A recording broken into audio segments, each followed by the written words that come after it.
Warahmatullahi wabarakatuh. Waalaikumsalam warahmatullahi wabarakatuh. Waalaikumsalam warahmatullahi wabarakatuh. Oke, di malam hari ini kita akan melanjutkan materi kita. Pertemuan terakhir kita, pertemuan 10 kemarin kita bahas tentang proses create, update, delete.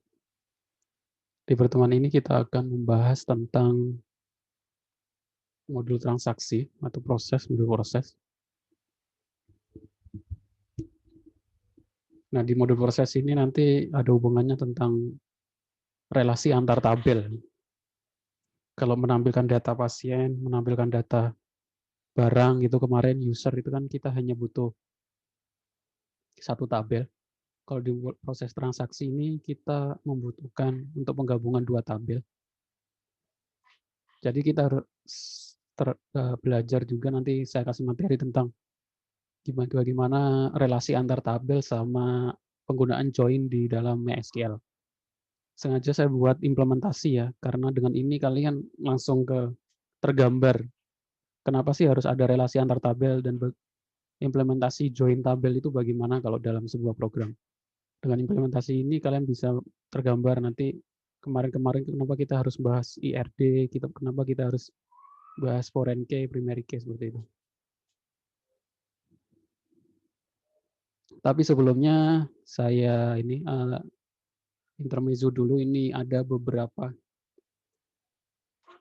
shortcut untuk sebuah web development ya. Dalam web development biasanya sekarang yang paling banyak dipakai yaitu text editornya menggunakan VS Code, Visual Studio Code, IDE yang dari Microsoft. Kenapa sekarang lagi ramai? Karena banyak plugin, banyak ya hal yang bisa dilakukan dengan VS Code ya. Ini salah satu beberapa yang shortcut yang saya ambil dari Instagram, kebetulan ada yang share tutorialnya. Kalau nggak terlalu jelas, saya share screen saja.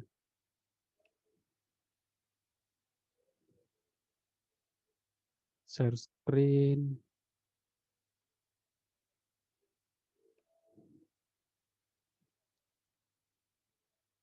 Yang pertama yaitu untuk duplikat line. Duplikat line itu menggunakan Ctrl+Shift+D. Jadi kalau kita pengen duplikat line, copy satu baris itu kita nggak perlu repot-repot select, terus kita Ctrl+C, Ctrl+V gitu ya. Di VS Code cukup dengan Ctrl+Shift+D, kita enter ke bawah gitu, dia akan langsung tercopy. Termasuk juga deleting line, pakai menggunakan Ctrl+X, dia akan terdelete satu baris. Terus ini contoh menampilkan sidebar. Kalau di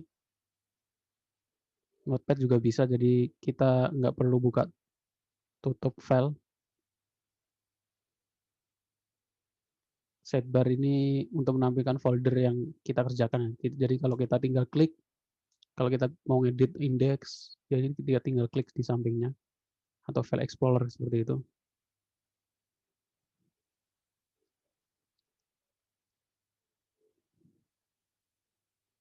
Ini juga untuk mencari buka kurung tutup kurung, banyak kan ada yang error.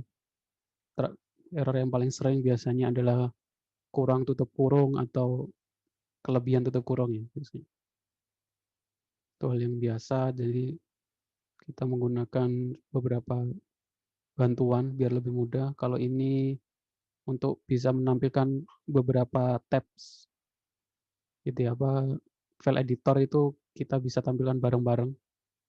2-3 file kita buka bersama dalam satu layar gitu. Sehingga kalau kita terjadi error, kita bisa bandingkan dengan kode yang sebelumnya atau setelahnya itu kenapa terjadi error, perbedaannya di mana. Kita bisa buat seperti itu.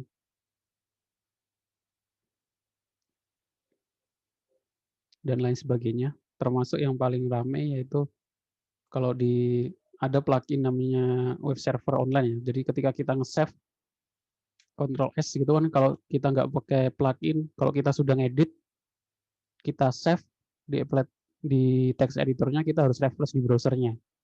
Tapi di VS Code ada plugin server online. Jadi kita klik kanan, kalau kita save dia otomatis nge-refresh browser yang kita buka. Jadi nggak perlu lagi harus refresh browser ketika kita ngedit. Banyak plugin yang bisa kalian coba, kalian cari tutorialnya.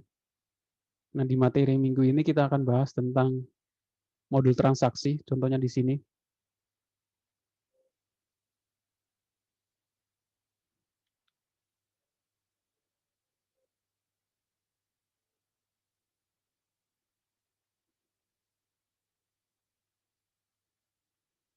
Modul transaksi ini maksudnya apa? Maksudnya adalah semuanya kita di sini punya menu dashboard. Terus di sini kan kemarin kita sudah bahas data mahasiswa gitu ya. Kemudian di sini ada data mahasiswa, terus ini ada data buku. Data mahasiswa ini ada create, update, delete. Data buku juga create, update, delete. Ini contoh perpustakaan ya. Biasanya untuk transaksi itu ya proses peminjaman ini. Yaitu proses peminjaman, yaitu mahasiswa mana minjem apa gitu ya. Itu proses transaksi dan itu menggabungkan dua tabel. Contohnya di sini kalau kita klik ini data buku, ini data peminjaman. Jadi ketika kita pilih buku dia akan muncul drop down menu. Pilih buku terus nama mahasiswanya siapa yang minjam, dia muncul juga drop down menunya. Pada itu kita klik simpan, dia akan menyimpan judul bukunya dipinjam oleh siapa. Ini salah satu proses transaksi.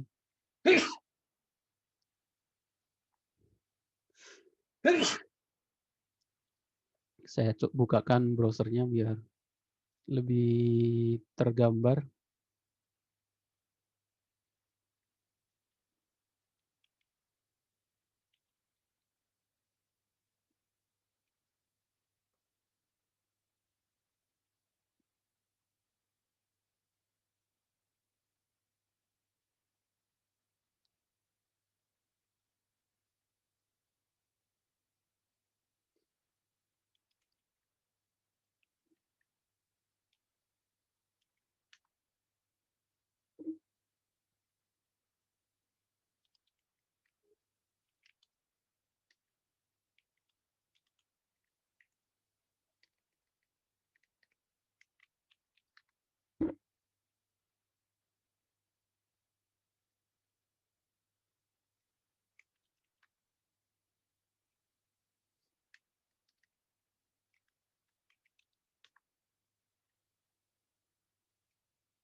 Oh, bentar saya kasih contoh. Nah, ini saya lupa belum saya intas di komputer, ini saya buka dari komputer. Nanti saya kasih contoh ya, salah satunya. Nah, ini untuk menampilkan menu buku. Jadi di sini kalau kita klik buku ya,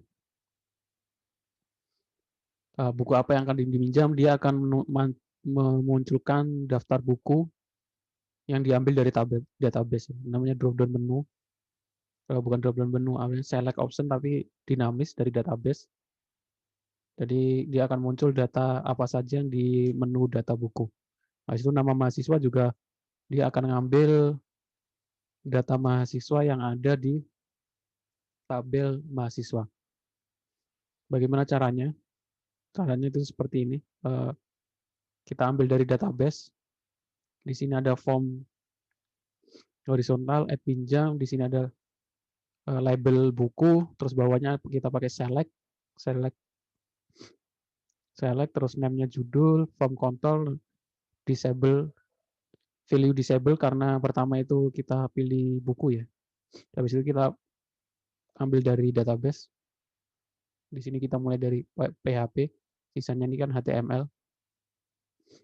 Di MySQL query select from buku, terus echo data judul kita tampilkan. Nanti saya kasih contoh satu lagi, ada dua program yang saya share, kalian bisa pelajari. Yang pertama ini adalah ini yang saya buat kemarin. Kalian bisa pelajari, download linknya di sini. Yang kedua adalah ini contoh aplikasi penjualan sawit. Saya ambil dari GitHub. Mas, kalian bisa download dan kalian pelajari di sini. Di sini ada namanya github.com/sawit. Ini udah ada menu yang saya butuhkan, jadi saya buat contoh. Di sini ada data petani, ini ada data sawit, di sini ada transaksi. Kebanyakan seperti ini ya. Di sini ada laporan. Nah, memang intinya cuma ini. Di sini adalah istilahnya kadang disebut menjadi satu data master. Ini disebut modul transaksi, yang isinya adalah relasi antar tabel. Dari semua di sini ada data petani, tabel petani, di sini ada tabel sawit. Nah, transaksi itu di tengah ya, untuk relasi dua tabel ini. Nah, ini nanti tergantung relasinya, apakah relasinya one to many, atau many to many. Terus yang terakhir adalah laporan. Tapi ini laporan hanya menampilkan saja, tapi yang saya minta nanti kalau masing-masing nanti project UAS, laporannya selain ditampilkan juga bisa dicetak atau di-print dalam bentuk PDF, atau kalau enggak diekspor dalam bentuk Excel. Untuk laporan biar di-print dalam bentuk hardcover gitu. Ini aplikasi penjualan sawit. Kalau menunya apa saja, di sini ada menu beranda, data petani, data sawit, tambah data transaksi, ada data transaksi. Kalau kita klik data petani, menampilkan create update delete data petani. Selanjutnya kalau kita klik data sawit, menampilkan kode sawit, jenis buah, harga jual, potongan. Yang kita bahas hari ini adalah selanjutnya, yaitu ini, transaksi. Sama seperti yang saya buat tadi ya, di sini ada transaksi, ada pilih petaninya siapa. Kalau tadi saya kan pilih mahasiswanya. Terus ini karena jual beli sawit, ini sawitnya jenisnya apa. Terus ini berat buahnya berapa. Nanti kalau sudah diisi, akan menampilkan laporan. Nah, laporan ini menampilkan join tabel ya. Jadi tabel petani dan tabel sawit itu ditampilkan jadi satu buat laporan.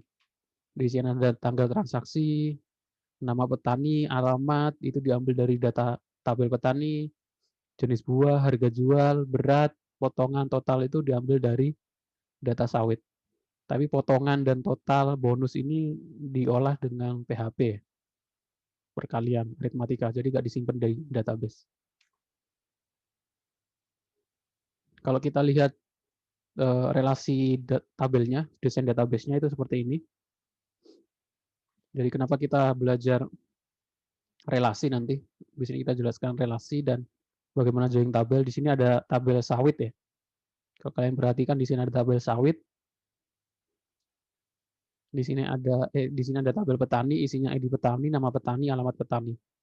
Di sini ada sawit, tabel sawit, adanya primary key ada kode sawit, jenis sawit, harga jual, potongan. Nah, di sini ada tabel transaksi. Transaksi itu karena ini tabel baru, kemungkinan ini relasinya adalah many to many.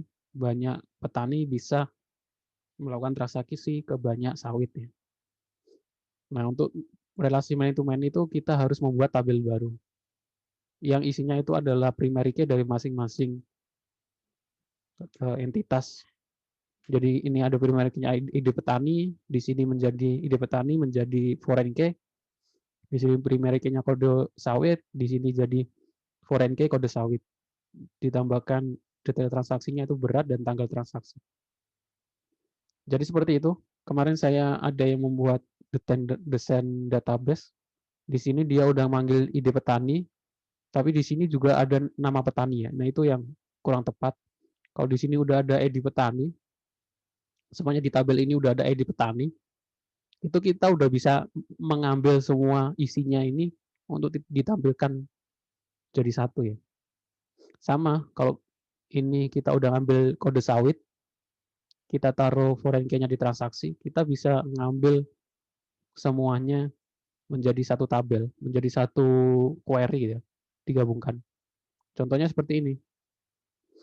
Di sini ada petani, ada sawit, ada transaksi, tanggal transaksinya ini itu ditampilkan jadi satu di data laporan. Kalau kalian lihat di sini, data laporan ini penggabungan 3 tabel. Tanggal transaksi itu ngambil dari data tabel transaksi, nama petani, alamat, ngambil dari tabel petani, jenis buah, harga jual, berat, potongan, ini ngambil dari data tabel sawit.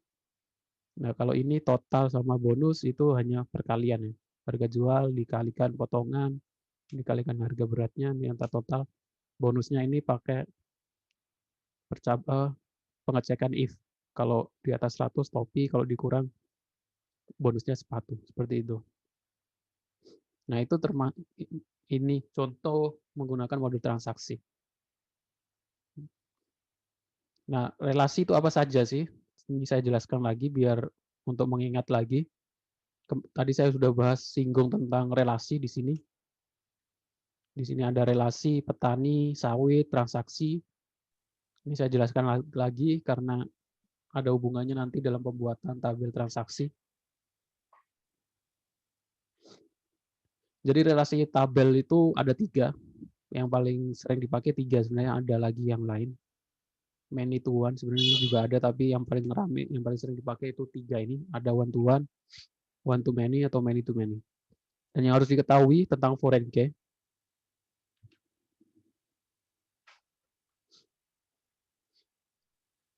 yang harus diketahui tentang foreign key atau primary key harus unik.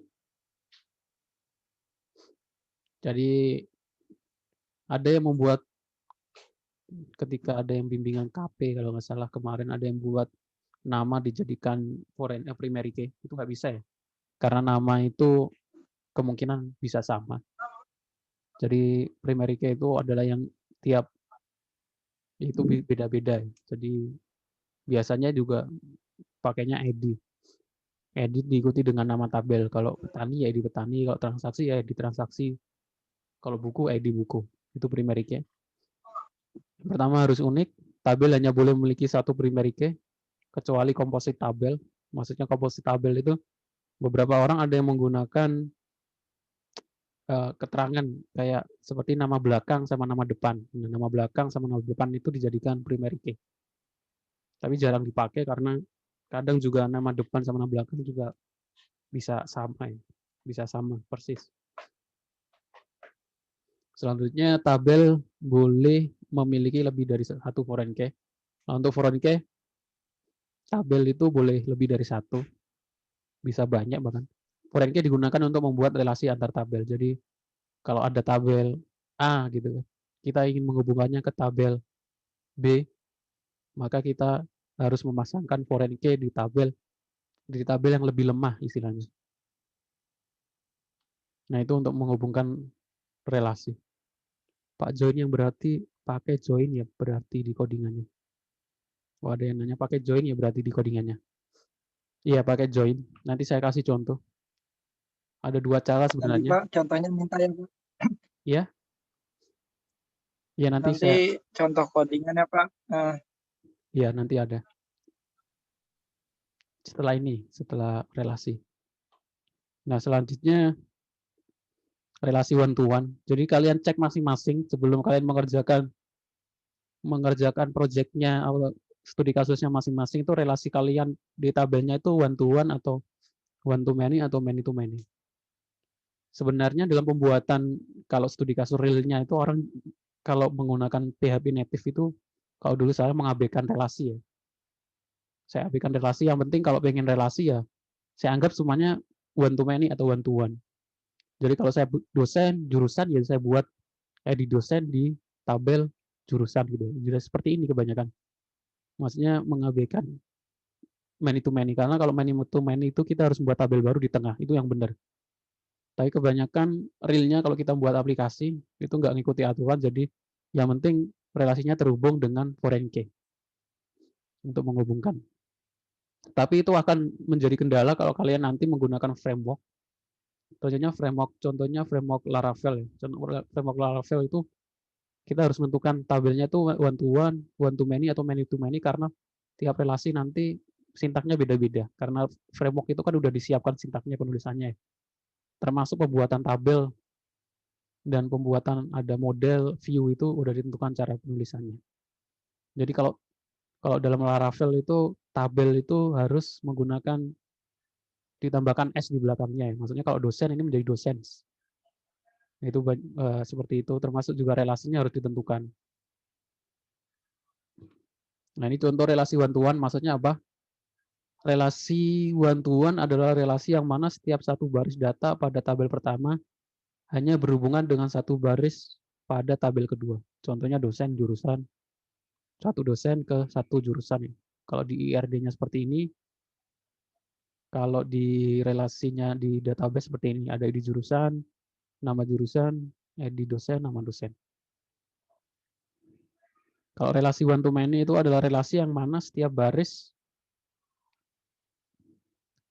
pada data tabel pertama berhubungan dengan lebih dari satu baris pada tabel kedua.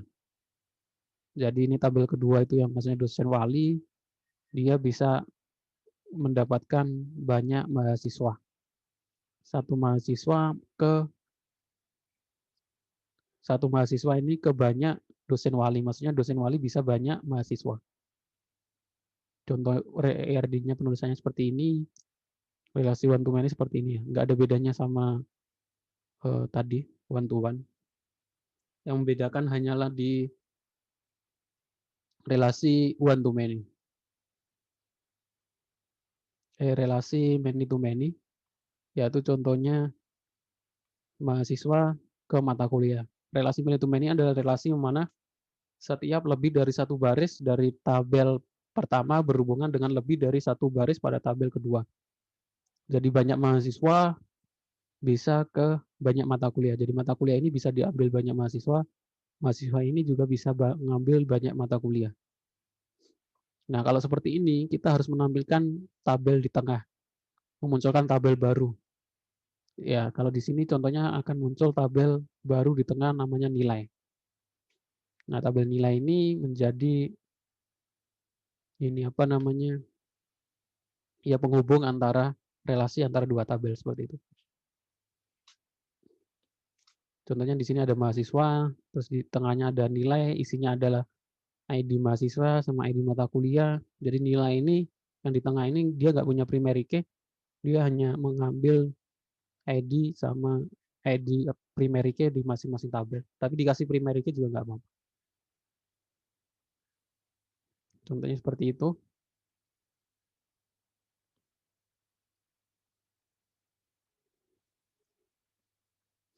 Nah, sekarang contoh penggunaan join.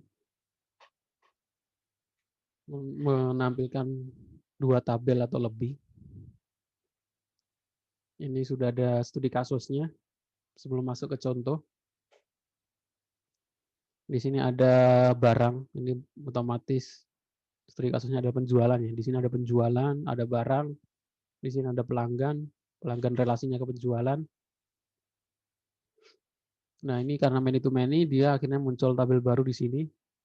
Di sini ada ID transaksi, ID barang, tapi dia juga punya primary key, ID transaksi detail, ditambah jumlah barang sama hari kesatuan. Kalian boleh latihan, kalian bisa download SQL-nya untuk latihan, terus kalian ekspor impor di MySQL masing-masing. Setelah itu kita isi data, kita ambil barang sama penjualan ya, tabel barang sama tabel penjualan. Jadi ini adalah tabel pelanggan, di sini tabel barang, ini isi tabel penjualan.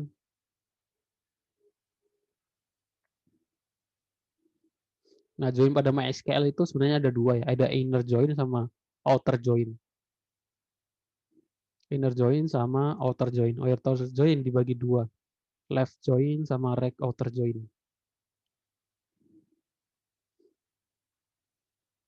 Kita bahas yang pertama adalah cara penulisannya itu bagaimana. Cara penulisannya bisa ada dua bentuk. Yang pertama select nama kolom from tabel, inner join, atau left outer join, atau right outer join. Tabel apa? On, ini pakai on, kondisinya. Yang cara kedua pakai using. Tapi kebanyakan pakai on sih.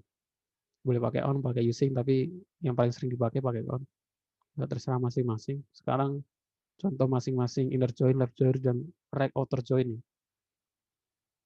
Inner join atau cross join itu adalah tabel akan digabungkan berdasarkan data yang sama yang ada pada kedua tabel. Jika digambarkan dalam bentuk diagram Venn, bentuk join akan tampak seperti ini. Jadi inner join itu tampilannya seperti ini ya. Di sini ada tabel A, di sini tabel B, yang ditampilkan itu irisan yang di tengahnya. Itu inner join. Jadi kalian bayangkan dulu biar lebih mudah. Contohnya adalah seperti ini. Kita pengen menampilkan ID pelanggan, nama, tanggal transaksi, total transaksi ini dari tabel transaksi atau dari tabel penjualan. Nah, caranya itu seperti ini. Select PL itu dari tabel pelanggan, ID pelanggan, nama, tanggal transaksi, total transaksi, from pelanggan atau PL. Ini untuk deklarasi PL itu apa ya? Di sini from pelanggan PL, join. Kalau inner join itu tulisannya join aja, join penjualan PN on pelanggan.id pelanggan sama dengan pn.id pelanggan. Dia akan menampilkan data ID pelanggan, nama, tanggal transaksi, dan total transaksi. Kalau kita perhatikan, pelanggan dengan nama Delta tidak muncul. Hal ini disebabkan pelanggan tersebut tidak pernah melakukan transaksi. Dan transaksi dengan ID transaksi 5 tidak muncul karena transaksi tersebut memiliki nilai ID transaksi 0. Jadi dia hanya menampilkan irisan yang ada di tabel pelanggan dan ada di tabel penjualan. Nah, kalau outer join, yang pertama itu left outer join, yaitu semua data pada tabel sebelah kiri ditampilkan. Sedangkan tabel sebelah kanan hanya ditampilkan jika data terkait. Jadi gambarannya seperti ini. Semua data di tabel kiri itu ditampilkan. Kalau di sini udah kelihatan nih perbedaannya nanti left outer join atau right outer join. Kalau left outer join itu tabel yang sebelah kiri atau tabel yang disebutkan dulu ditampilkan sama yang ada sisipannya. Nanti kalau right outer join ya yang sebelah kanan. Itu nggak ada bedanya ya. Tinggal kita bolak-balik nama tabelnya yang kita sebut duluan itu apa. Perbedaannya hanya di situ. Kalau kita lihat, ini contohnya, perbedaannya dengan tadi, kalau kita menggunakan inner join, dia hanya menampilkan ini saja, yang semuanya ada ya, yang ada di dua tabel. Tapi karena ini left outer join, dia juga menampilkan delta yang dia tidak melakukan transaksi ditampilkan karena dia ada di tabel pelanggan. Jadi dia menampilkan semua data di tabel pelanggan atau yang di sebelah kiri, walaupun dia tidak pernah melakukan penjualan atau proses transaksi. Sebaliknya kalau right outer join, yaitu seperti ini. Perbedaannya sama seperti tadi. Nah ini contohnya, kalau kita lihat perbedaannya tadi ya, nah ini sebalikannya. Di sini ada edit transaksi 5 yang ditampilkan, yang tadi nggak muncul, ini muncul, tapi ini dia karena dia nggak punya ID pelanggannya. ID pelanggannya di sini kosong. Perbedaannya hanya di situ.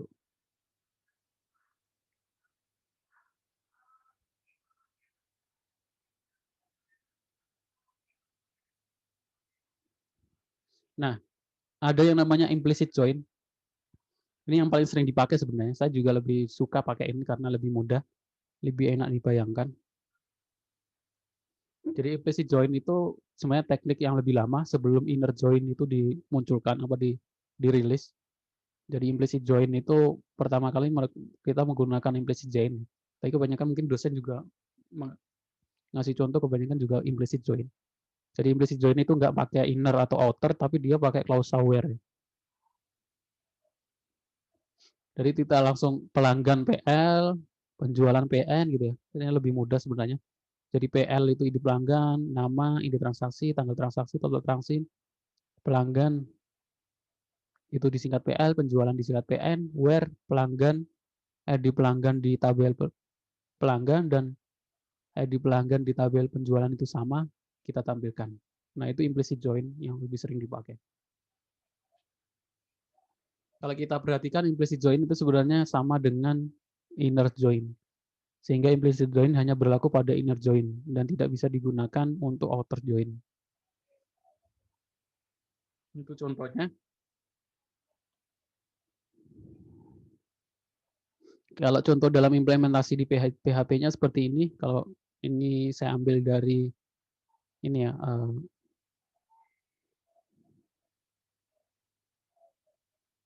saya share dulu browser saya.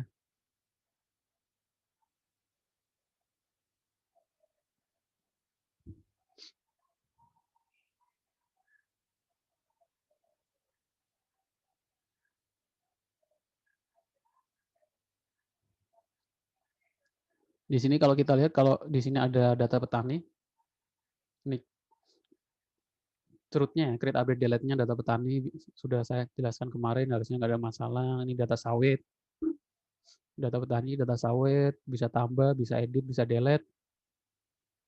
Selanjutnya di sini ada tabel proses transaksinya. Di sini pertama contohnya kita pilih petaninya itu apa saja. Ini sesuai dari ngambil dari data tabel petani di sini ya. Kalau semuanya saya tambah nama petani di sini Budi udah ada belum? Alamatnya Bekasi gitu ya. Saya tambahkan data petani baru. Kalau kita klik tambah transaksi di sini dia akan muncul Budi ya. Jadi sesuai dengan data di dalam tabel petani. Dinamis istilahnya. Select dinamis. Kalau HTML biasanya kan sesuai ditentukan gitu ya. Kayak laki-laki perempuan gitu. Dia nggak bisa nambah lagi. Nah, sama kita bisa pilih petani, kita bisa pilih jenis buahnya atau jenis sawitnya. Terus kita masukkan berat buahnya itu berapa. Kita klik simpan. Selanjutnya memunculkan data transaksi. Transaksinya tanggal berapa, nama petani, alamat, jenis buah, harga jual. Harga jual itu ngambil dari data sawit, beratnya ngambil dari tabel sawit, terus potongan. Potongan itu ini ada di tabel sawit itu ada potongan ya, berapa persen ya.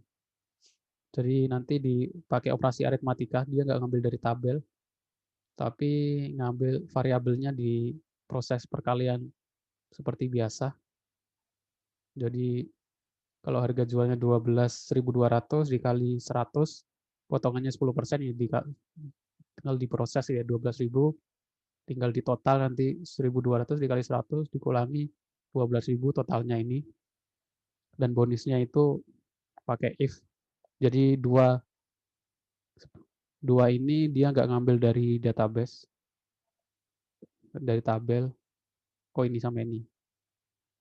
Tapi mengolah variabelnya di proses aritmatika biasa. Contoh menampilkannya adalah seperti ini.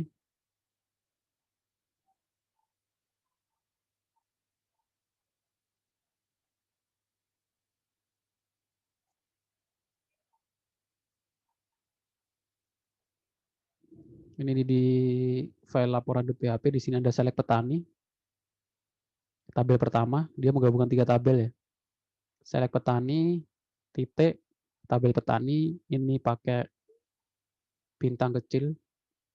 Itu tandanya berarti semua kolom gitu ya. Semua kolom diambil. Jadi lebih mudah emang seperti itu. Kita select bintang aja semuanya. Baru kita pilih apa saja yang ingin kita tampilkan gitu. Itu lebih mudah daripada kita pilih select nama, alamat, itu kita tulis satu-satu, lebih menghabiskan waktu. Tadi boleh pakai lebih mudah pakai begini. Select petani bintang, sawit bintang, transaksi bintang, from transaksi. Transaksi disingkat jadi transaksi. Kalau dia nggak pakai singkatan jadi transaksi. Transaksi, inner join petani, terus di atas transaksi edi petani sama dengan petani edi petani. Ini inner join yang pertama, jadi inner join di inner join lagi, sawit sama dengan sawit, on transaksi, titik kode sawit sama dengan sawit, titik kode sawit. Order by transaksi, edi petani. Diurutkan berdasarkan ide petani. Kalau sudah seperti itu, ini mengolah potongan, yaitu harga jual dikali berat, dikalikan potongan ke 100, ini totalnya harga jual dikali berat, dikurangi potongan. Total semuanya ini total akhir yang ditampilkan di paling bawah.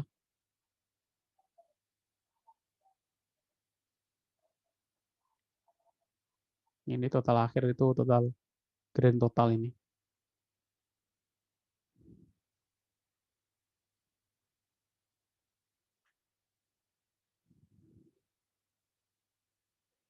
Ini total akhir sama dengan total di total semua karena ini kan berulang ya.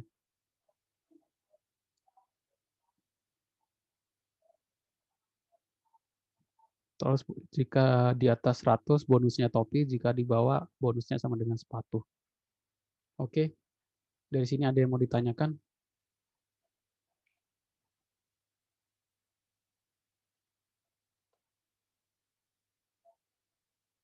Silakan kalau ada yang ditanyakan. Ini ada yang angkat tangan, ini mau bertanya nih.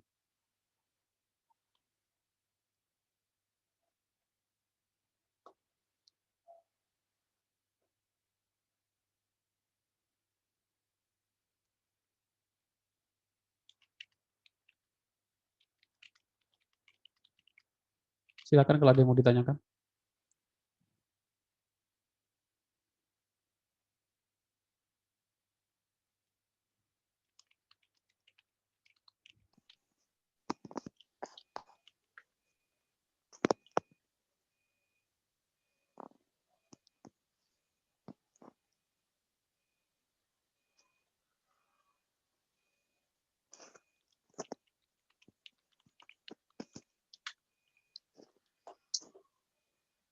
Jadi jangan lupa masing-masing tugasnya nanti di UAS adalah presentasi ya. 2 minggu sebelum pertemuan, 2 minggu sebelum UAS itu masing-masing presentasi gantian menampilkan project studi kasusnya masing-masing. Ada create update delete, transaksi, laporan. Jadi setelah ini kita akan bahas tentang laporan. Laporan itu ya laporan tadi tinggal dikasih menu print pakai dicetak gitu ya. Nanti akan muncul menu halaman cetak atau di ekspor dalam bentuk Excel.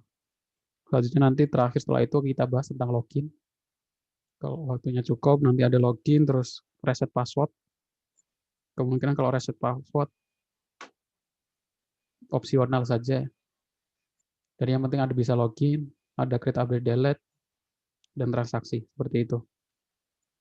Itu UAS-nya. Jadi UAS-nya saya ambil dari presentasinya programnya masing-masing.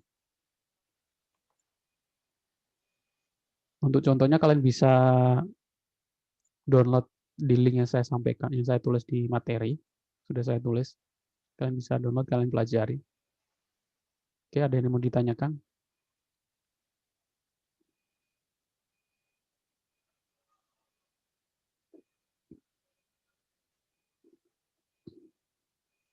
Kalau nggak ada, saya tutup, saya akhiri. Terima kasih atas kehadirannya. Kalau ada salah-salah kata, saya mohon maaf. Assalamualaikum warahmatullahi wabarakatuh. Waalaikumsalam. Waalaikumsalam warahmatullahi wabarakatuh.